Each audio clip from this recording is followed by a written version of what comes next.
کہا تھا کہ بیوی کے کیا حقوق بنتے ہیں، پہلے سوال سے ہی مناسبت رکھتا ہے، اور بعد میں جو راج محمد صاحب نے بھی سوال کیا ہے کہ ایک عورت کے کیا حقوق ہوتے ہیں اپنے مرد پر، یا مرد کے کیا حقوق ہوتے ہیں اپنی عورت پر۔ بسم اللہ الرحمن الرحیم۔ اللہ کے رسول صلی اللہ تعالی علیہ وآلہ وصحبہ وسلم نے حقوق کی نسبت بڑی تفصیلات بیان فرمائی ہے۔ متعدد احادیث کریمہ میں مختلف طریقوں کے ساتھ ان کے مختلف حقوق بیان فرمائے ہیں۔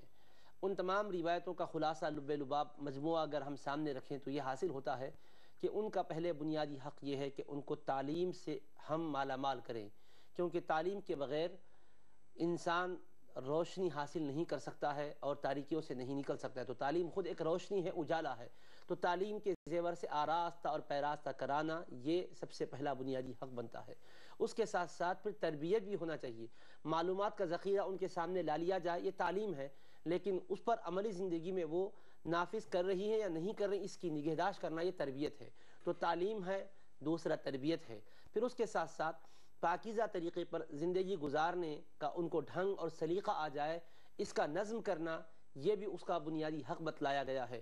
پھر رسول رحمت علیہ السلام نے صلی اللہ علیہ وسلم شوہر کے ساتھ اور جن جن سے ان کے تعلقات قائم ہو سکتے ہیں ان کے ساتھ کیسے انداز سے پیش آنے کی ہدایت دی ہے۔ وہ تمام چیزوں سے اجمالی طور پر نہیں، تفصیلی طور پر ان کو واقف کروا دینا، یہ بھی اس کی ذمہ داریوں میں سے آتا ہے اور خواتین کے حقوق میں آتا ہے۔ پھر اس کے ساتھ ساتھ معاشی معاملات میں بھی اللہ کے رسول علیہ السلام نے گو کہ خواتین کو بنیادی طور پر کسی پر خرچ کرنے کی ذمہ داری عائد نہیں کی ہے، تاہم ان کے پاس معاشی نظام بھی مستحکم رہے، اس کے سلسلے میں بھی ان کا وہ بھی خیر خیرات کرنا چاہے، کسی پر خرچ کرنا چاہے تو ان کے پاس بھی ان کا ہاتھ کھلا ہوا رہے۔ اس سلسلے میں یہ ذمہ داری بنتی ہے کہ اس باب میں بھی ان کی مساعدت کی جائے، معاونت کی جائے، اس میں ان پر کوئی قدغن عائد نہ کی جائے، کوئی سختی، کوئی روک نہ لگائی جائے۔ اس کے ساتھ ساتھ ہمیں یہ رسول پاک علیہ السلام نے ان کے مکمل راحتوں کا خیال کرنے کی تعلیم دی ہے۔